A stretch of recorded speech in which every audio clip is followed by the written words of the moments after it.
নিষিদ্ধ জিনিস নিয়ে কৌতূহল আমাদের অনেকের মধ্যেই থাকে, কিন্তু কখনো কখনো এই কৌতূহলী ডেকে আনে ভয়ঙ্কর পরিণতি। ঠিক এমনই এক ভয়াবহ অভিজ্ঞতার শিকার হয় চার বন্ধু, ইলিয়াদা, আইজা, জং এবং মধুয়ান। মজা হাসি ঠাট্টার ছলে তারা জড়িয়ে পড়ে এক নিষিদ্ধ রিচুয়ালের ফাঁদে। শুরুতে সবকিছু ঠিক থাকলেও ধীরে ধীরে সেই রিচুয়াল রূপ নেয় মরণ ফাঁদে। তাদের হাসির মুহূর্ত একসময় পরিণত হয় চরম আতঙ্কে। একের পর এক বন্ধু ভয়ানকভাবে প্রাণ হারাতে শুরু করে। কিভাবে তারা এই রহস্যময় অভিশাপের শিকার হলো? কেনই বা তাদের দিতে হলো জীবনের সবচেয়ে বড় মূল্য, নিজের প্রাণ? আজকে আমরা সেই গল্প জানব। নিষিদ্ধ এক রিচুয়ালকে কেন্দ্র করে গড়ে ওঠা এক রুদ্ধশ্বাস অভিজ্ঞতা, যেখানে ভুল সিদ্ধান্তের মাসুল দিতে হয় নির্মমভাবে। চলুন তবে দেরি না করে দেখে আসি। আশা করি এই ভয়ঙ্কর শ্বাসরুদ্ধকর কাহিনী আপনাকে নাড়িয়ে দেবে। তো গল্পের শুরুতেই আমরা একটা ক্লাসরুমের দৃশ্য দেখতে পাই, যেখানে চার বন্ধুর একটা গ্রুপ, ইলিয়াদা, জং, আইজা এবং মধুয়ান। এই চারজন ক্লাস শেষ করে প্ল্যান করে তারা সবাই মিলে ইলিয়াদার বাড়িতে আজ রাতে একটা হরর মুভি দেখতে যাবে। এই মুভিটা নিয়ে জং অনেক এক্সাইটেড। সে বন্ধুদের এই মুভিটা সম্পর্কে বলতে থাকে। সে বলে, এটা এমন একটা ভয়ঙ্কর মুভি, এর আগে তোমরা কখনোই এমন মুভি দেখোনি। তো যাই হোক, রাত হলে দেখা যায় চারজন বন্ধু তাদের প্ল্যান মতো ইলিয়াদার বাড়িতে এসে ওই হরর মুভিটা দেখে। তবে এই মুভিটা দেখে তারা একটুও খুশি হয়নি, কারণ তাদের কাছে মুভিটা তেমন একটা ভালো লাগেনি। যার কারণে সব বন্ধুরা মিলে জংকে নিয়ে হাসাহাসি করে। তখন ইলিয়াদা কথা বলতে বলতে সবাইকে বলে, আমার কাছে দারুণ একটা জিনিস আছে, আমরা সবাই এটার এক্সপ্লোর করতে পারি। ইলিয়াদার কথাই সবাই খুব আগ্রহী হয়ে পড়লে ইলিয়াদা উঠে গিয়ে একটা ব্যাগ নিয়ে আসে। সবার সামনে ব্যাগটা খুলতেই তার ভেতর থেকে একটা বই, বোর্ড এবং একটা প্লাস্টিকের চাকু বের করে। এসব কিছু বের করতে করতে ইলিয়াদা বলে, এসব কিছু আমি ঘর পরিষ্কার করতে গিয়ে স্টোর রুম থেকে খুঁজে পেয়েছি। মূলত ইলিয়াদা এই বাসাতে নতুন এসেছে, তাই এই বইগুলো দেখার পর ইলিয়াদার কাছে খুব ইন্টারেস্ট লেগেছে, যার কারণে সে তার বন্ধুদের সাথে সবকিছু শেয়ার করছে। ইলিয়াদার সব বন্ধুরা মিলে একসঙ্গে এই বইটার ভেতরে কি আছে তা জানার জন্য রেডি হয়। কিন্তু এই বইয়ের কিছু কিছু অংশ দেখে জং অনেক ভয় পেয়ে যায়। শুধুমাত্র সেই বইতে কি আছে সেটা দেখতে চায় না। তখন ইলিয়াদা জংকে সাহস দেওয়ার জন্য বলে, আরে এতে তেমন কিছু লেখা নেই, এখানে মঙ্গোলিয়ান অ্যাফেয়ার্স এবং যুদ্ধের বর্ডার সম্পর্কে লেখা আছে। তো যাই হোক, বইটা তারা সবাই মিলে একসঙ্গে ওপেন করলে দেখতে পাই বইয়ের পুরো অর্ধেকটাই অন্য একটা ভাষায় লেখা আছে এবং বইটার ভেতরে বেশ কিছু অদ্ভুত রকম সিম্বল আঁকা আছে। সবাই এই বইটা পড়লে রিচুয়াল করার জন্য ভীষণ এক্সাইটেড হয়ে যায়। তখন ইলিয়াদা সবাইকে সাবধান করে দিয়ে বলে, সবাইকে একটা কথা বলে রাখি, এই রিচুয়াল সম্পূর্ণ না হওয়া পর্যন্ত কেউ বোর্ডের উপর থেকে হাত তুলবে না। অর্থাৎ তারা এখানে রিচুয়াল করে আত্মাকে ডেকে আনবে, আর এই রিচুয়াল সম্পূর্ণ হয়ে যাওয়ার পর আত্মাটা ফিরে না যাওয়া পর্যন্ত এই বোর্ডের উপর থেকে হাত তোলা যাবে না। যদি এতে কেউ গড়বড় করে তাহলে তাদের বড় ধরনের বিপদ হতে পারে। তবে এসব কিছু তারা সব বন্ধুরা মেনে নেয়, কারণ তারা এই সম্পূর্ণ বিষয়টাকে খুবই মজার ছলে নিচ্ছিল। সবাই বিষয়টাকে নিয়ে মজা করলেও জং এই বিষয়টাকে খুব সিরিয়াস ভাবে নেয়। এরপর শুরু হয় তাদের সেই রিচুয়াল এবং ইলিয়াদা আত্মাকে ডাকতে শুরু করে। কিছুক্ষণের মধ্যেই দেখা যায় পুরো ঘরটা থমথমে পরিবেশ হয়ে যায়, আর ঘরের ভেতর কারো ঢোকার পায়ের শব্দ পাওয়া যায়। তখন বোর্ডের উপর থাকা মার্কার নিজে থেকে ঘুরতে শুরু করে। এটা দেখে সবাই ভয় পেয়ে যায়। তখন ইলিয়াদা সাহস করে আত্মার নাম জিজ্ঞেস করলে মার্কার ওখানে থাকা ঘরে গিয়ে তার নাম বলে বিয়াজ। অর্থাৎ এখানে বেশ কয়েকজন আত্মার উপস্থিতি পাওয়া যায়, আর সবার নামই বিয়াজ। ঠিক তখন সম্পূর্ণ ঘরের জিনিসপত্র এলোমেলো হতে শুরু করে। সব জিনিসপত্র একে একে এমনিতেই নিচে পড়ে যায়। রুমের দরজাও একা একা খুলতে এবং বন্ধ হতে থাকে। তাদের রুমের লাইটও সেম ভাবে একবার জ্বলতে থাকে, একবার অফ হতে থাকে। এসব কিছুর মাঝে হঠাৎ করে পুরো বাড়ির ইলেকট্রিসিটি বন্ধ হয়ে যায়। তবে এসব কিছুতে যেহেতু সবাই মজা মনে করছিল, তাই বোর্ডের উপর থেকে সবার আগে মধুয়ান হাত উঠিয়ে নেয়, যেটা করা তার মোটেও উচিত হয়নি। বিষয়টা করতে বারবার করে ইলিয়াদা নিষেধ করেছিল। বোর্ডের উপর থেকে ততক্ষণ পর্যন্ত হাত উঠাবে না যতক্ষণ পর্যন্ত সে আবারও ওই আত্মাগুলোকে তার অবস্থানে পাঠিয়ে দিতে না পারে। কিন্তু এখানে তাদের রিচুয়ালের রুলস ভাঙা হয়েছে। এসব কিছু মধুয়ানের কাছে নিছক মজার মনে হচ্ছিল, কিন্তু দেখা যায় তারা একে একে উঠে যেতে লাগলে ঘরের জিনিসগুলো আরো জোরে দুলতে থাকে। মধুয়ান তার কাছে থাকা একটা টর্চ লাইট জ্বালিয়ে নেয়। এরপর ইলিয়াদা আর মধুয়ান পাওয়ার সুইচ খোঁজার জন্য বাইরে বেরিয়ে আসে। তখন জং আর আইজা দুজনে একই জায়গায় থাকে। এই দুজনই ভীষণ ভয় পাচ্ছিল। তো দেখা যায় কিছু সময়ের ভেতর লাইট চলে আসে। এরপর তারা সব বন্ধুরা একে একে যে যার বাসায় ফিরে যায়। কারো কাছে এই রিচুয়ালটা তেমন একটা সিরিয়াস মনে হয় না। তাছাড়া তারা তিনজন মনে করছিল এসব কিছু হয়তো ইলিয়াদার কোনো প্রাঙ্ক ছিল। তো সবাই চলে যাওয়ার পর রাতে ইলিয়াদা একা যখন বাসায় ছিল তখন সে ফ্রিজ থেকে দুধ বের করে দুধ খেতে গেলে দেখে হঠাৎ করে তার গ্লাসে থাকা দুধ পরিবর্তন হয়ে রক্ত হয়ে যায়। যখন সে রক্ত মুখে নিয়ে বুঝতে পারে সাথে সাথে সে মুখ থেকে ফেলে দেয়। পরে আবারও ভালো করে গ্লাসের দিকে দেখলে সে দেখতে পায় এটা দুধই রয়েছে। তো পরের দিন ইলিয়াদা ঘুম থেকে উঠে কলেজে যাওয়ার জন্য রেডি হয়ে নিলে হঠাৎ করে তার মনে হয় তার পেছনে থাকা আয়নার ভেতর কেউ যেন তাকে ফলো করছে। ঠিক তখন ইলিয়াদা আবারও কিছু একটা পড়ে যাওয়ার শব্দ শুনতে পায়। এরপর সে রান্নাঘরের ভেতরে এসে দেখে একটা পাত্র পড়ে গিয়েছে। সেটা সে ঠিকভাবে গুছিয়ে উঠিয়ে রাখে। এ পর্যন্ত সবকিছুই ঠিকঠাক ছিল। যখন ইলিয়াদা পেছনে ফিরে বাইরে যেতে চায় তখন সে দেখতে পায় কালো পোশাক পরা লম্বা একটা লোক এসে তার সামনে দাঁড়িয়ে মুহূর্তের ভেতর তার গলা চেপে শূন্যে উঠিয়ে নেয়। ইলিয়াদা তখন মুখ থেকে কোনো শব্দ বের করতে পারে না এবং মুহূর্তের ভেতরে সেই লোকটা আবারও কোথাও গায়েব হয়ে যায়। তো এই ঘরের ভেতরে ইলিয়াদার সঙ্গে যা কিছু হচ্ছিল কোনো কিছুই ঠিকঠাক ভালোভাবে হচ্ছিল না। আর এই ঘটনার পর সে যেহেতু অনেক ভয় পেয়ে যায় তাই সে সিদ্ধান্ত নেয় তার ঘরের রিচুয়ালে যেসব জিনিসপত্র আছে সে আর এই ঘরে রাখবে না। যার কারণে ইলিয়াদা কলেজে যাওয়ার সময় রিচুয়ালের সমস্ত জিনিসপত্র তার সাথে নিয়ে নেয় এবং কলেজে গিয়ে তার লকারে এই রিচুয়ালের জিনিসপত্রগুলোকে লক করে রাখে। তখন আইজা ইলিয়াদার কাছে আসলে তারা দুজন মিলে ক্যান্টিনে মধুয়ান আর জঙ্গের কাছে আসে। তারপর ইলিয়াদা তাদের সবার কাছে জিজ্ঞেস করে কালকে রাতের পর তোমাদের সাথে কি কোনো অদ্ভুত রকম ঘটনা ঘটেছে। তখন মধুয়ান ইলিয়াদাকে নিয়ে মজা করতে শুরু করে, কারণ তারা কালকে রাতে এই বিষয়টাকে মোটেও সিরিয়াস ভাবে নেয়নি। এরপর আইজা রেস্টরুমে এসে একটু লিপস্টিক লাগালে তখন সে দেখতে পায় রেস্টরুমের দরজা বারবার নিজে থেকে খুলে যাচ্ছে আর বন্ধ হচ্ছে। এটা দেখে তার কাছে গতদিন রাতের কথা মনে পড়ে যায়। আর এই পরিস্থিতি মোটেও তার কাছে স্বাভাবিক মনে হয় না। সেই সাথে রেস্টরুমের লাইট গতদিনের মতো আপ ডাউন করতে শুরু করে। তাই সেই বিষয়টা কি হচ্ছে চেক করতে যায়। তখন রেস্টরুমে আরো দুজন মেয়ে এসে হাজির হয়। তখন আইজার একটু সাহস হয়। এরপর সে রেস্টরুমের ভেতর দেখলে দেখে সেখানে কেউ নেই। এমনকি সে যে আয়নার সামনে দাঁড়িয়ে লিপস্টিক দিচ্ছিল ওই আয়নার গত রাতে তার রিচুয়ালের বইয়ের ভেতরে যে সিম্বলগুলো আঁকা পেয়েছিল সেখানকার একটা বড় সিম্বল আয়নায় আঁকা রয়েছে। আর এটা সম্পূর্ণ আঁকা হয়েছে আইজার লিপস্টিক দিয়ে। এসব কিছু দেখে আইজা ভেতর থেকে অনেক ভয় পেয়ে যায়। সে ভাবতে থাকে এখানে এমন কিছু কিভাবে হলো। এদিকে ইলিয়াদা আর জং রুমে বসে তার প্রোগ্রাম নিয়ে কাজ করছিল। ঠিক তখন তার কাছে একটা কল আসে। মূলত ইলিয়াদা একজন আরজে ছিল। তো কল রিসিভ করতেই ইলিয়াদাকে প্রথমে কলার কোনো কিছুই বলে না, শুধু চুপচাপ করে শুনতে থাকে। এরপর সে ডিমনিক কণ্ঠে হঠাৎ করে তার নাম বলতে শুরু করে। এই নাম শুনে ইলিয়াদা অনেক ভয় পেয়ে যায়, কারণ সেই নামটা আর কোনো নাম নয় বরং বিয়াজ নাম ছিল।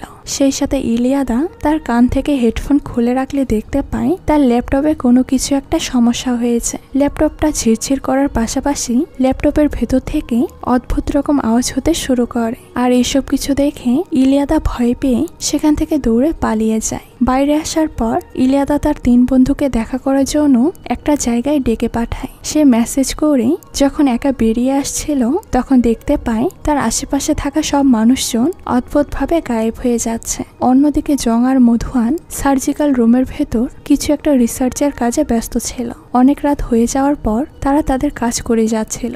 যেহেতু অনেক রাত হয়েছে তাই তাদের একটা পর্যায়ে ঘুম চলে আসে, যার কারণে মধুয়ান তাদের দুজনের জন্য কফি আনতে বাইরে আসে। মধুয়ান যাওয়ার পরপরই সার্জিক্যাল রুমের ভেতর থাকা সকল ইনস্ট্রুমেন্ট একা একাই নড়চড়া করতে থাকে, উপর থেকে নিচে পড়ে যেতে থাকে।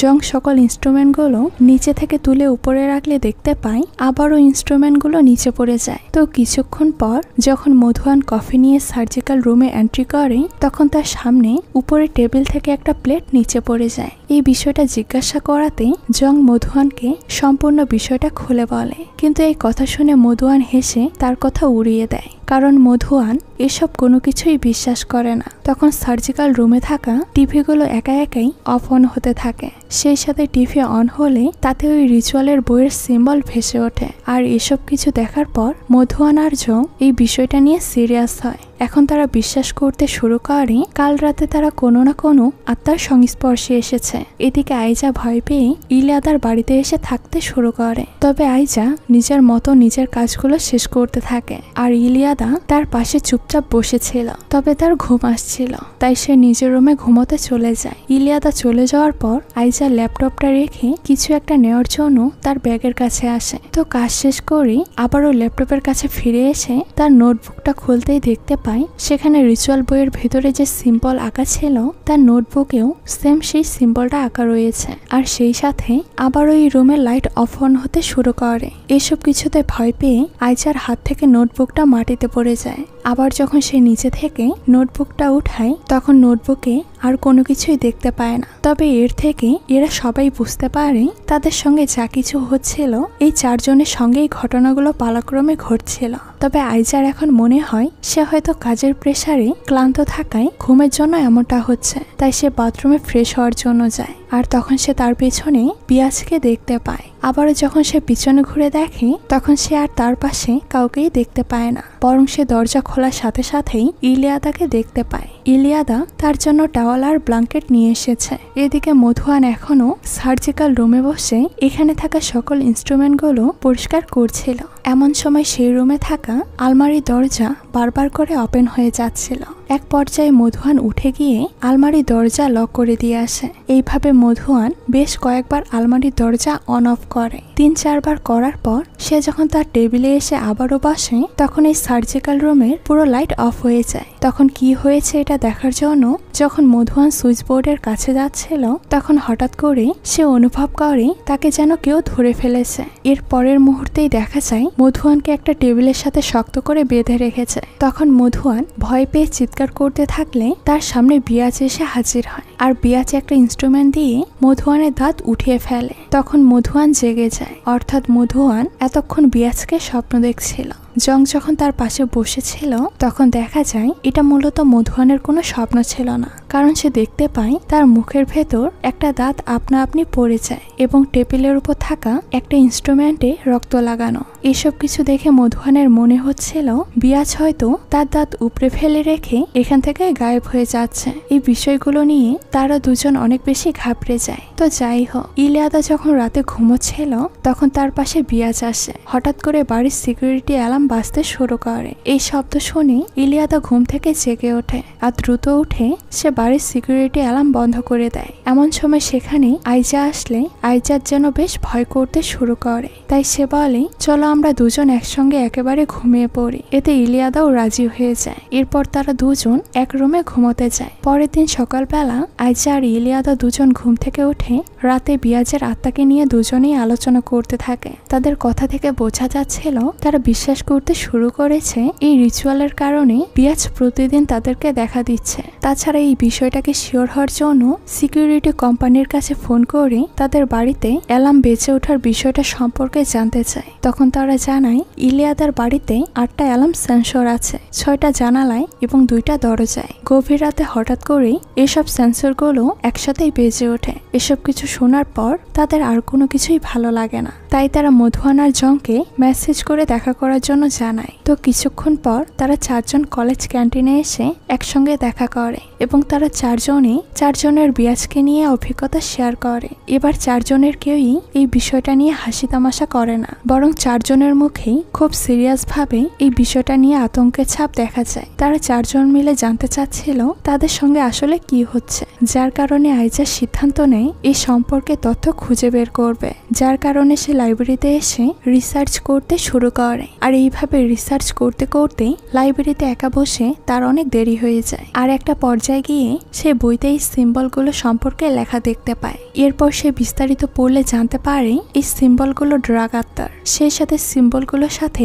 যে আত্মাগুলো রিলেটেড তারা একই পরিবারের। ড্রাগ আত্মার যে আত্মাটা আছে সে পরিবার, বংশ, পুরো জাতিকে প্রোটেকশন করে, কিন্তু ড্রাগ আইস যেটা আছে সেটা ড্রাগ আত্মার পুরোপুরি বিপরীত। কারণ সে সবসময় নিজের পরিবার, জাতি, বংশ রক্ষা করার জায়গায় সে যাকে চোখের সামনে পায় তারই ক্ষতি করতে থাকে। তো যাই হোক, বইতে আরো লেখা ছিল ড্রাগ আত্মা তার ভিকটিমের ভয়ের উপর ভিত্তি করে পাওয়ারফুল হয়। তার ভিকটিম যত তাকে দেখে ভয় পাবে সে তত বেশি পাওয়ারফুল হয়ে তার ভিকটিমকে কাবু করতে পারবে। এমন হয়ে যায় যে দেখতে কোনটা আসল আর কোনটা ভ্রম দুটোকেই গুলিয়ে ফেলে। অর্থাৎ সে কিছুটা আত্মার ঘোরের ভেতর থাকে। সে চোখের সামনে যখন তখন আত্মাকে দেখতে পায়, কিন্তু সে আত্মাটা অনেক সময় সত্যিও হতে পারে, আবার নাও হতে পারে। এমনকি ভিকটিমের সঙ্গে কোনো ঘটনা ঘটার আগে সে স্বপ্ন দেখতে পারে এবং সেই স্বপ্নটা বাস্তবও হতে পারে, যেমনটা মধুয়ানের সঙ্গে হয়েছে দাঁত ওঠানোর ব্যাপারটা। আইজা এখানে যা কিছু লেখা আছে সবকিছু ফোনে ছবি তুলে তার বন্ধুদেরকে পাঠিয়ে দেয়, কিন্তু আইজার এখানে একটা ভুল হয়ে যায়। তার জানা ছিল সে একা কখনো থাকতে পারবে না এবং তার ঘুমালেও চলবে না। তবে সে অনেকক্ষণ ধরে একা একাই বই পড়ে অনেক ক্লান্ত হয়ে যায়। তখন সে আবারও একাই লাইব্রেরিতে ছিল। একটা পর্যায়ে সে লাইব্রেরির বইগুলো রেখে বাইরে বেরিয়ে আসলে আবারও লাইট অফ অন হতে শুরু করে। আইজা দ্রুত এখান থেকে চলে যেতে চায়, কিন্তু ততক্ষণে সেখানে বিয়াজ চলে আসে। বিয়াজকে দেখা মাত্রই আইজা দৌড়ে এখান থেকে পালানোর চেষ্টা করে, কিন্তু অনেক অন্ধকার থাকায় সে ভয়ে পা স্লিপ করে নিচে পড়ে যায়। এদিকে তিন বন্ধু ইলিয়াদা, জং আর মধুয়ান চিন্তা করতে থাকে আইজা হয়তো লাইব্রেরিতে বসে তার রিসার্চ এখনো করে যাচ্ছে। তো পরের দিন সবাই আইজার সঙ্গে দেখা করতে আসলে তারা দেখতে পায় লাইব্রেরির সামনের রাস্তায় আইজার বডি পড়ে আছে।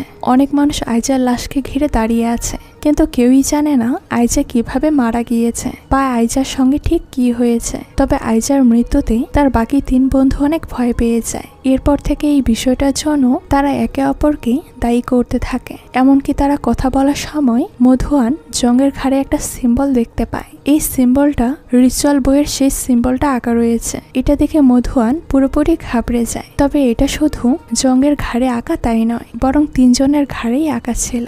এই তিনজন এখন চিহ্নিত হয়ে গিয়েছে। তিনজনের কেউই আর বাঁচবে না। তারা বুঝতে পারে না এখন তাদের কি করা উচিত, যার কারণে তারা আইজার মতো রিসার্চ করতে লাইব্রেরিতে আসে। আর তারা সেই বইটাকে এক এক করে পড়তে শুরু করে। তারা সম্পূর্ণ সেই বইটা পড়ে বুঝতে পারে আত্মা যত বেশি পাওয়ারফুল হবে তত তাদের হ্যালুসিনেশনের পরিমাণ বেড়ে যাবে। যত ভয় পাবে আত্মা তত পাওয়ারফুল হবে। এমনকি 2 দিন হতে না হতেই আত্মা এক একটা ভিকটিমকে শেষ করে দিতে থাকবে। যেহেতু আইজা মারা গিয়েছে তার মাঝখানে এখন তাদের কাছে 2 দিন বাকি আছে। তারপর আবারও কেউ না কেউ একজন মারা যাবে। তাই তারা ইন্টারনেটে এই ব্যাপারে আরো বেশি খোঁজ খবর করতে শুরু করে। আর সেখান থেকে তারা জয়নব নামের একজনের নাম খুঁজে পায়, যে কিনা 5 বছর আগে ঠিক তাদের মতো পরিস্থিতিতে পড়েছিল। সবচেয়ে বড় কথা হলো ইলিয়াদার বাসা থেকে জয়নবেরও সেম অবস্থা হয়েছিল। অর্থাৎ ইলিয়াদার বাসাটাই অভিশপ্ত। মূলত 5 বছর আগে জয়নব এই ইলিয়াদার বাড়িতেই থাকতো। ইলিয়াদা যেমন করে এই রিচুয়ালের জিনিসপত্র পেয়েছে জয়নবও সেম ভাবে পেয়েছিল। তো তারা তিনজন আরো জানতে পারে জয়নব তার 4 বন্ধুকে নিয়ে এই রিচুয়াল করেছিল, কিন্তু দুর্ভাগ্যবশত আত্মা জয়নব আর তার 3 বন্ধুকে শেষ করে দিয়েছিল। বাকি ছিল শুধুমাত্র জয়নব। পরবর্তীতে জয়নবকে একটা মানসিক হসপিটালে পাঠানো হয়, কারণ তার বন্ধুর মৃত্যুতে সে পুরোপুরি ট্রমাটাইজ হয়ে যায়। এরপর ইলিয়াদারা সেই মানসিক হসপিটালের ইনফরমেশন নিয়ে জয়নবের সঙ্গে দেখা করতে আসে। তো যাই হোক, জয়নবের সঙ্গে কথা হওয়ার পর জয়নব ওই 3 জনের ঘাড়ে চেক করে ওই সিম্বল দেখার পর তাদের 3 জনকে বলে দেয় তোমাদের কাছে আর বেশি সময় নেই, তোমরা খুব দ্রুতই মারা যাবে। তখন ইলিয়াদা জয়নবকে সেই রিচুয়ালের সমস্ত জিনিসপত্রগুলো দেখায়। এসব দেখতেই জয়নব বলে ওঠে বিয়াজ।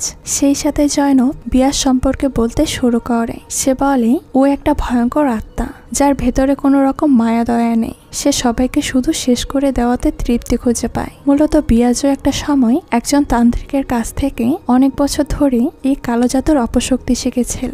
এমনকি বিয়াজের মৃত্যুর পর সে কোথাও জায়গা পায়নি। তাই যদি কেউ বিয়াজকে ভুল করে একবার ডেকে ফেলে তাহলে বিয়াজ তাকে একদম শেষ করে দেয়। তখন ইলিয়াদা বলে আপনি যেহেতু আপনার 4 জন বন্ধুদের থেকে একজন বেঁচে গিয়েছেন, নিশ্চয়ই আপনি এটা থেকে বের হওয়ার উপায় জানেন। দয়া করে আমাদেরকে একটু সাহায্য করুন যাতে আমরা বিয়াজের হাত থেকে বাঁচতে পারি। তখন জয়নব তাদের 3 জনকে অবাক করে দিয়ে বলে, আমিও অনেক আগেই মারা গিয়েছি। আমার 3 বন্ধুকে মারার পর ও আমাকেও মেরে ফেলেছে। আমি শুধু মৃত্যুর সঙ্গে ফাঁকি দিয়ে এখানে পড়ে আছি। এরপর সে তার গলায় পরা প্রোটেকশন প্যান্ডেন্ট খুলে ইলিয়াদাকে দিয়ে দেয়। সেই সাথে রিচুয়ালে ছুরি বের করে দিয়ে বলে, এটা দিয়ে চাইলেই তোমরা বিয়াজকে শেষ করে দিতে পারবে। সেই সাথে বলে দেয়, তোমরা আবারও একটা রিচুয়াল করে ওর থেকে মুক্তি পেতে পারো। অর্থাৎ যেভাবে তোমরা রিচুয়াল করে বিয়াজকে ডেকে এনেছো, ঠিক আবারও রিচুয়াল করে বিয়াজকে পাঠিয়ে দিতে হবে। এরপর 3 জন জয়নবের ওখান থেকে সোজা কলেজে চলে আসে। জং আর ইলিয়াদা দুজনে একসঙ্গে লাইব্রেরিতে আসে। আর মধুয়ানের কিছু কাজ থাকায় সে পরে আসবে বলে জানিয়ে দেয়। কিছুক্ষণ পর মধুয়ান যখন নিচে আসে, তখন কার পার্কিং এর জায়গায় সে আইজাকে দেখতে পায়। আইজাকে দেখে মধুয়ান তাকে ফলো করতে শুরু করে এবং সে আইজাকে জড়িয়ে ধরে। তখন পেছন থেকে একটা গাড়ি এসে মধুয়ানকে অ্যাক্সিডেন্ট করে দেয়, আর সেখানে মধুয়ান মারা যায়। অর্থাৎ আইজার আত্মাকে দিয়ে বিয়াজ মধুয়ানকে মেরে ফেলেছে। অন্যদিকে লাইব্রেরিতে জং আর ইলিয়াদার কাছে খবর আসে তাদের বন্ধু মধুয়ান মারা গিয়েছে। এ কথা শুনে তারা দুজন আর দেরি না করে দ্রুত রিচুয়াল করতে বসে। গতদিন তাদের সঙ্গে যেমন হচ্ছিল, আজও ঠিক তেমনটাই হতে থাকে। সেখানে থাকা লাইট অফ অন হতে থাকে। লাইব্রেরিতে থাকা সমস্ত জিনিসপত্র নড়াচড়া করতে থাকে। এইভাবে অনেকক্ষণ সবকিছু এলোমেলো হতে থাকলে তারা দুজনেই অনেক ভয় পেয়ে যায়। তবুও তারা নিজেদেরকে একই জায়গায় অটল রাখে। কিছুক্ষণ পর দেখা যায় আপনা আপনি সবকিছু শান্ত হয়ে গিয়েছে। এরপর তারা দুজনের ঘাড় চেক করে দেখতে পায় তাদের ঘাড়ে সেই সিম্বলটা আর নেই। এটা দেখে দুজনেই অনেক খুশি হয় আর দুজনকে জড়িয়ে ধরে কান্না করে। এরপর দুজন লাইব্রেরি থেকে বেরিয়ে আসে। তখন জংয়ের মনে পড়ে সে তার ফোনটা লাইব্রেরিতে ভুলে রেখে এসেছে, যার কারণে সে মোবাইল ফোন নিতে উপরে আসে। আর ইলিয়াদা জংয়ের জন্য সিঁড়িতে বসে অপেক্ষা করে। তখন ইলিয়াদা কিছু একটা মনে করে তার ঘাড় চেক করলে দেখতে পায় তার ঘাড়ে এখনো সেই সিম্বলটা রয়ে গিয়েছে। অর্থাৎ তাদের দুজনের আবারও একটা ভুল হয়েছে, তারা কখনো আলাদা হতে পারবে না। তাই সে দ্রুত দৌড়ে উপরে জংয়ের কাছে যেতে থাকে। তারা দুজনেই ভুলে গিয়েছিল বিয়াজ যে কোনো সময় তাদের ভিকটিমদের হ্যালোসিনেশন করাতে পারে। এদিকে লাইব্রেরিতে ঢুকে জংও বুঝে যায় তার ঘাড়ে এখনো সেই সিম্বলটা রয়েছে। তাই জং আর বেশি দেরি না করে তার হাতে ছুরি উঠিয়ে নেয়। যদি তার উপর বিয়াজ অ্যাটাক করে, সেও ছুরি দিয়ে পাল্টা অ্যাটাক করে দিবে। কিন্তু দেখা যায় জং কোনো কিছু বুঝে ওঠার আগেই বিয়াজ এসে পেছন থেকে জংকে অ্যাটাক করে দেয়।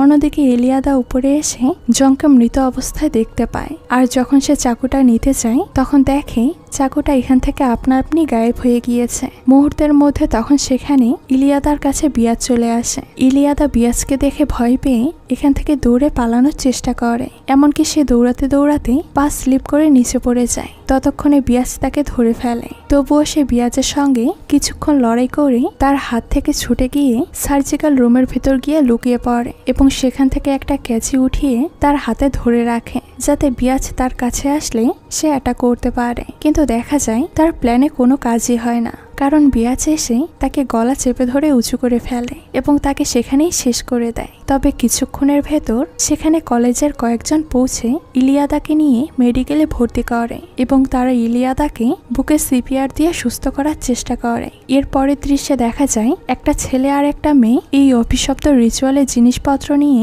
ইলিয়াদার সঙ্গে দেখা করতে এসেছে। মূলত এই দুজনের পেছনে বিয়াজ উঠে পড়ে লেগেছে। তাই তারা দুজন বাঁচার জন্য নিরুপায় হয়ে ইলিয়াদার কাছে এসেছে। ইলিয়াদারা যেমন জয়নবের কাছে সাহায্য চাইতে গিয়েছিল তেমন। তাছাড়া ইলিয়াদাও সেম জয়নবের মতো বেঁচে গিয়েছে। মূলত জয়নবের প্রোটেকশন প্যান্ডেন্ট ইলিয়াদার কাছে থাকাই বিয়াজ তার তেমন কোনো ক্ষতি করতে পারেনি। এ থেকে বোঝা যায় বিয়াজ তার ভিকটিমদের একজনকে বাঁচিয়ে রাখে, যাতে তার কাছ থেকে বিয়াজের সম্পর্কে সবাই জানতে পারে। আর তার এই ধ্বংসযজ্ঞ চলতেই থাকে। যারা তাদের ভেতরের কৌতূহল ধরে রাখতে পারে না, তারা বিয়াজের শিকার হয়ে যায়। তবে এই দুজনের কি হয়েছিল, কে মারা গিয়েছিল, কে বেঁচে ছিল, তার আর কোনো কিছুই দেখানো হয় না। আর এখানেই আজকের এই অসাধারণ গল্পটি শেষ হয়ে যায়। তো এই গল্পটি আপনাদের কাছে কেমন লেগেছে সেটা কিন্তু অবশ্যই কমেন্ট করে জানাবেন। আজকে এই পর্যন্তই, দেখা হচ্ছে নতুন কোনো ভিডিওতে।